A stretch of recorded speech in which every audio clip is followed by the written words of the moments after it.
कुछ समय पहले समाचार पत्रों में एक बड़ी दुखदाई घटना छपी। मुंबई में एक बड़े संभ्रांत परिवार की महिला, एक वृद्ध माताजी रहती थी, आशा साहनी, और उनके पुत्र ऋतुराज साहनी अमेरिका में इंजीनियर थे। बहुत अच्छे पैकेज पर वहां नौकरी करते थे। आशा साहनी जो माताजी थी, उनके पतिदेव भी भारतीय प्रशासनिक सेवा के उच्च अधिकारी पद से रिटायर हो चुके थे और दिवंगत हो चुके थे, वृद्ध होकर के, वृद्ध अवस्था के कारण। मुंबई के ओशिवारा में उनके कई कई करोड़ रुपए मूल्य के 2 अपार्टमेंट थे आमने सामने। एक में वो स्वयं रहती थी, एक किराए पर दिया हुआ था। धन की कोई कमी नहीं थी, कोई अभाव नहीं था। परिवार में जिसको हम सुख का उत्पन्न करने का साधन समझते हैं, ऐसा बुद्धिमान पुत्र भी परमपिता परमेश्वर की कृपा से प्राप्त हुआ था। परंतु एक दिन हम सब ने देखा, ऋतुराज साहनी अमेरिका से भारतवर्ष में आए और अपनी मां से मिलने के लिए उनके फ्लैट में पहुंचे तो अंदर से द्वार बंद था, द्वार खुल नहीं पाया। पुलिस को बुला करके द्वार खुलवाया गया तो पता चला कि काफी समय पूर्व उनका देहावसान हो गया है। शरीर बुरी तरह से डिकम्पोस्ट हो चुका है, लगभग नष्ट हो चुका है, कुछ हड्डियां मात्र बची हुई हैं। ऐसी स्थिति जब समाचार पत्रों में छपी, संतान के बारे में, गृहस्थ के बारे में, पुत्र कैसा होना चाहिए, उनको संस्कार कैसे दिए जाने चाहिए, माता पिता कैसे होने चाहिए, कुछ ने बताया कि ऋतुराज साहनी का दोष है, कुछ ने बताया कि ऋतुराज साहनी तो पुत्र था, आशा साहनी ने जैसा किया, जैसा संस्कार दिए, वैसा ही उसका पुत्र बन गया। बड़ा विमर्श चला और उस विमर्श के साथ साथ मैंने एक बात भी सुनी कि कुछ लोगों ने तो यहां तक कहा कि ये परिवार की व्यवस्था, ये गृहस्थ की व्यवस्था, ये विवाह की व्यवस्था ही बेकार है। इससे कोई संस्कार वंस्कार नहीं मिलते, इससे किसी को कोई अच्छे सद्गुण प्राप्त नहीं होते, इससे कोई सुख नहीं मिलता किसी को। इसलिए इस व्यवस्था को छोड़ ही देना चाहिए। ये जो हमारे पुराने समय से चली आ रही ये व्यवस्था है, ये अब घिस पिट चुकी है, ये अब बेकार हो चुकी है।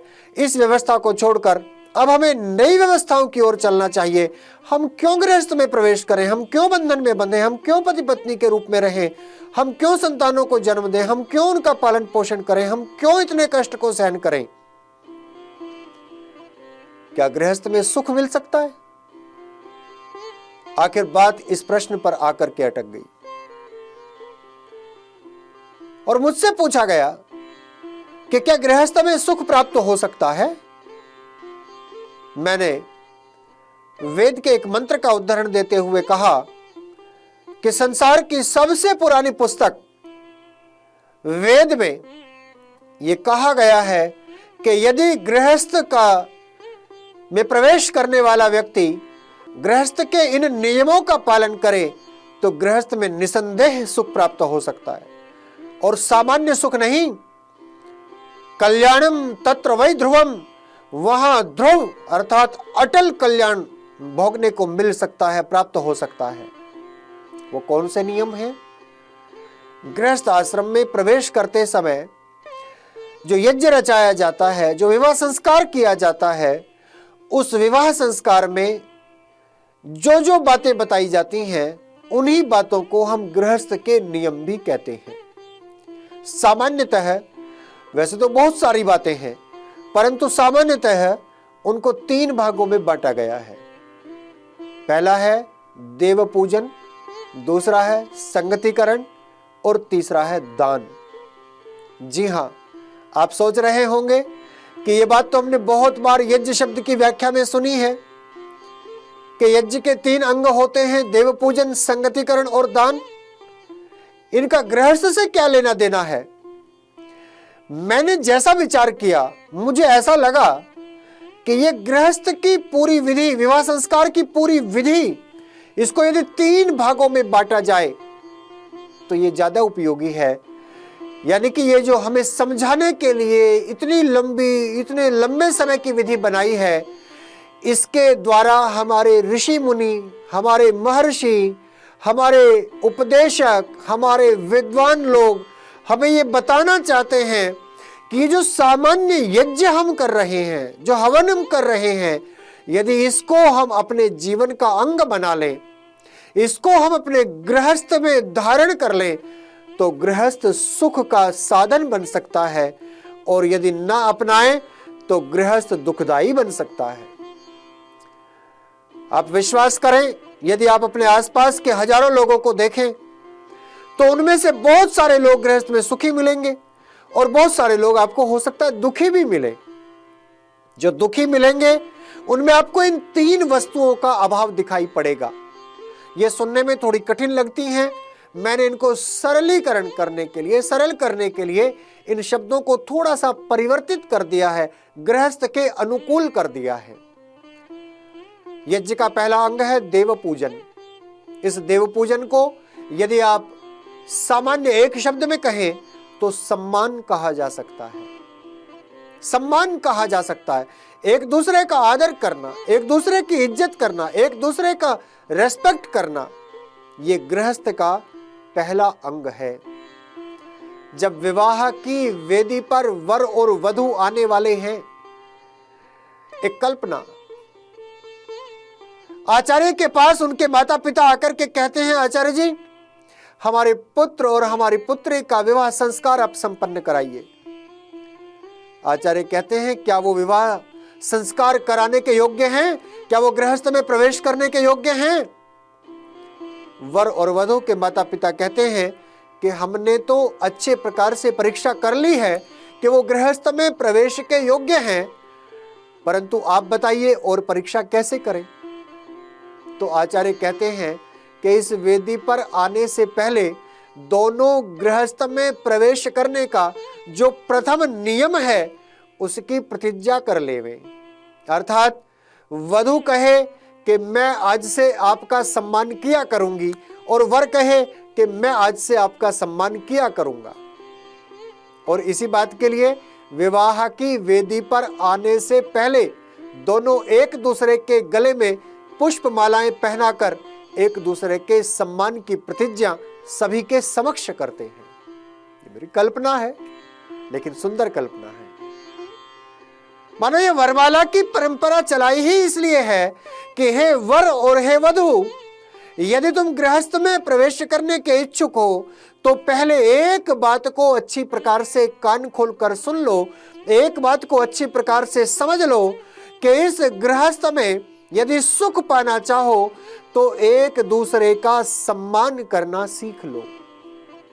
यदि हम एक दूसरे के व्यक्तित्व, एक दूसरे के कृतित्व, एक दूसरे के विचारों, एक दूसरे की भावनाओं और एक दूसरे के व्यवहारों का सम्मान करेंगे, उनको स्वीकार करेंगे, तो ये गृहस्थ सुखदायी हो जाएगा, और यदि नहीं करेंगे तो ये गृहस्थ दुखदायी हो जाएगा। मैं हमेशा ये कहता हूं कि यदि तराजू के एक पलड़े में अपने गृहस्थ जीवन को रखें और तराजू के एक पलड़े में हम इस बात को रखें, क्या हम दोनों एक दूसरे का सम्मान करते हैं, क्या पति पत्नी एक दूसरे का सम्मान करते हैं, तो शायद ये बात समझ में आ जाए कि जिनका पलड़ा झुका हुआ है यदि वो सम्मान करते हैं तो वो सुखी होंगे, और यदि वो एक दूसरे का सम्मान नहीं करते तो कहीं ना कहीं उनके गृहस्थ में दुख अवश्य होगा, पीड़ाएं अवश्य होंगी, कष्ट अवश्य होगा। कुछ लोग ऐसा विचार करते हैं कि गृहस्थ में जितना अधिक धन होगा उतना अधिक सुख होगा।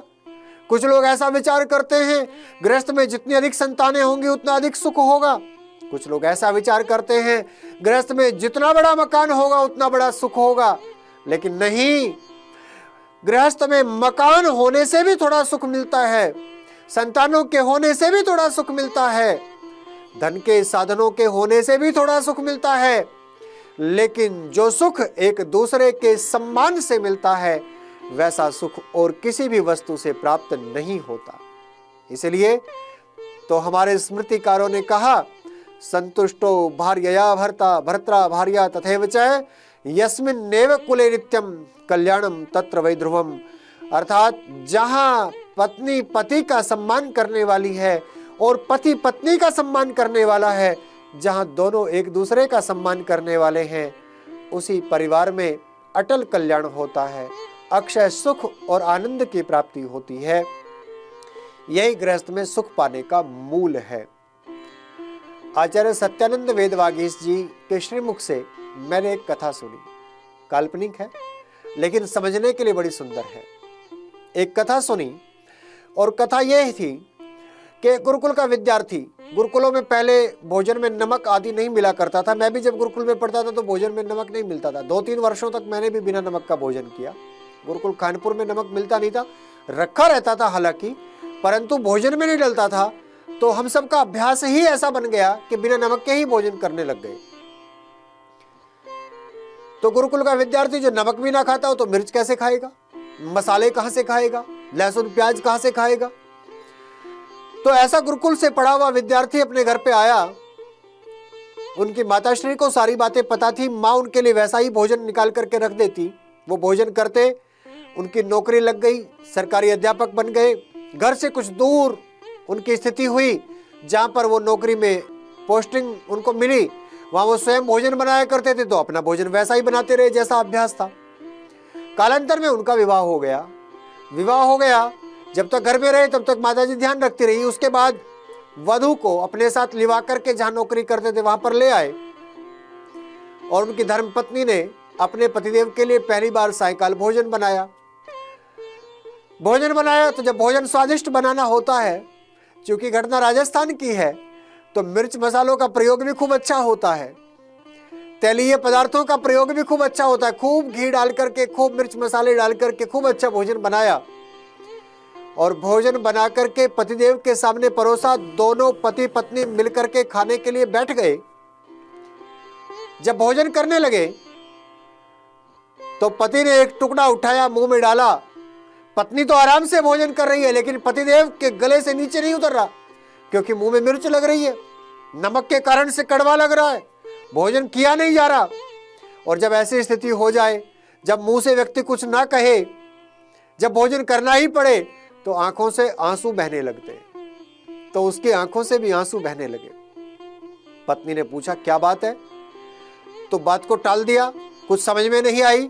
1-2 दिन तक ऐसी स्थिति रही। 1-2 दिन के बाद में पत्नी के मायके में कोई ऐसी स्थिति हुई कि उनको अचानक जाना पड़ा। और जब अचानक गई तो एकांत समय में माँ ने अपनी बेटी को अपने पास बैठाया और माँ पूछने लगी, बेटा तुम्हारी ससुराल में सब कैसे हैं, सबका व्यवहार कैसा है, तुम्हारे पति का व्यवहार कैसा है। और उनके साथ गई थी, नौकरी के स्थान पर कोई विशेष घटना तो नहीं हुई। जब ऐसी बात पूछी तो वो बिटिया, उनकी आंखें सजल हो गई, गला भर आया और कहने लगी, माँ एक बात बताओ, न जाने कैसे निवाह होगा, न जाने जीवन भर कैसे निर्वाह होगा। वो तो बिल्कुल नमक भी नहीं खाते, मिर्च तो दूर की बात, प्याज लहसुन तो दूर की बात, और मुझे तो बिना मिर्च के, बिना नमक के, बिना प्याज लहसुन के भोजन बिल्कुल अच्छा नहीं लगता, तो कैसे निवाह होगा। जब ये बात सुनी तो माँ ने अपनी बेटी को प्यार से समझाया। माँ बुद्धिमती थी, कोई नासमझ माँ होती तो विद्रोह करवा देती बेटी से, लेकिन बुद्धिमती माँ थी। बेटी को समझाया, बेटा ऐसा नमक में कोई अमृत तो है नहीं, जो लोग नमक नहीं खाते वो भी जीवित रहते हैं, तो अभ्यास का विषय है। और तुम्हारे पति नहीं खाते तो तुम भी अभ्यास करोगी तो तुम्हारा भी धीरे धीरे कम हो जाएगा। ऐसा तो समाज में बहुत बार देखने को मिलता है कि जो नहीं खाता वो अभ्यास से खाने लग जाता है, जो खाता है वो अभ्यास से छोड़ सकता है। इसलिए ये कोई बड़ी बात नहीं है, इसमें तो तुम अभ्यास करोगी तो धीरे धीरे करके कम कर लोगी। अब उस बेटी ने अपने मन ही मन में ये विचार कर लिया कि हाँ, जब मुझे मेरे पतिदेव इतना प्यार करते हैं तो मैं भी उनके लिए इतना त्याग तो कर सकती हूँ कि मिर्च और मसाले, नमक वमक खाना छोड़ सकती हूँ। धीरे धीरे अभ्यास करूंगी। धीरे धीरे करके उसने अभ्यास करना प्रारंभ कर लिया। उधर वो लड़का भी रविवार की छुट्टी हुई अपने घर गया, तो वहां भी उसकी माँ ने उसको पास में बैठाया और बैठा करके पूछा कि बहुरानी वहां पर गई थी, क्या क्या सेवा की, क्या क्या बातें हुई, कैसे लगी, अनुकूलता है नहीं है, सब बातें हुई। तो उस बालक के भी मन में यही बात आई। उसने कहा माँ, न जाने कैसे जीवन भर निर्वाह होगा कि वो तो इतना मिर्च मसाले खाने वाली पत्नी है और मैं तो बिल्कुल नमक भी नहीं खाता, तो कैसे जीवन कट पाएगा, समझ में नहीं आ रहा। इसकी भी माँ बड़ी बुद्धिमती थी। माँ ने समझाया, बेटा हट, ये भी कोई बात हुई भला, इतनी छोटी सी बात के लिए दिल छोटा करते हैं क्या? अरे ये तो अभ्यास का विषय है। जैसे तुम्हें ना खाने का अभ्यास हुआ बचपन में, तुम हमारे घर पे भी तो खाते थे, हम भी तो खाते हैं नमक मिर्च मसाला, वैसे ही तुम्हें गुरुकुल में जाकर के ना खाने का अभ्यास हो गया, वैसे धीरे धीरे करके खाओगे तो खाने का अभ्यास हो जाएगा। बस इसने भी मन ही मन में सोच लिया कि जब मेरी धर्म पत्नी, मैं उसको इतना प्रेम करता हूं, वो मुझे इतना प्रेम करती हैं, तो क्या मैं उनके लिए इतनी छोटी सी बात परिवर्तन नहीं कर सकता। और कहा माँ ठीक है, मैं थोड़ा थोड़ा नमक मिर्च खाने का अभ्यास करना प्रारंभ कर देता हूँ। इसने भी खाना प्रारंभ कर दिया। उसके 1 महीने बाद या 15 दिन के बाद में फिर वापस आए, फिर वापस गए, फिर भोजन बना, फिर पतिदेव ने खाया, फिर पत्नी ने खाया। इस बार फिर पति की आंखों में आंसू आए, लेकिन ये आंसू मुंह जलने के आंसू नहीं थे, मिर्च मसाले से पीड़ा के आंसू नहीं थे, अपितु ये स्नेह के आंसू थे, प्रेम के आंसू थे। क्योंकि अब पत्नी ने ऐसा ही भोजन करना प्रारंभ कर दिया था और पति ने उसकी देखा देखी अपनी पत्नी के लिए ऐसा भोजन करना प्रारंभ कर दिया था, मिर्च मसाले वाला, और पत्नी ने बिना मिर्च बिना नमक का भोजन करना प्रारंभ कर दिया, तो वैसा ही भोजन बनाया।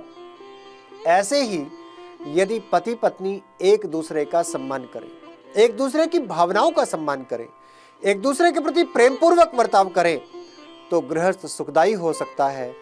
और यदि नहीं तो गृहस्थ में सुख नहीं मिलेगा। लेकिन ये सम्मान आए कैसे, ये सम्मान की भावना बने कैसे, ये अगले वीडियो में इसको और स्पष्ट करने का प्रयत्न करूंगा। आप लोग अगला वीडियो भी अवश्य देखिएगा, उसमें इस भावना को, इस विषय को स्पष्ट करेंगे कि कैसे पति और पत्नी एक दूसरे का सम्मान कर सकते हैं।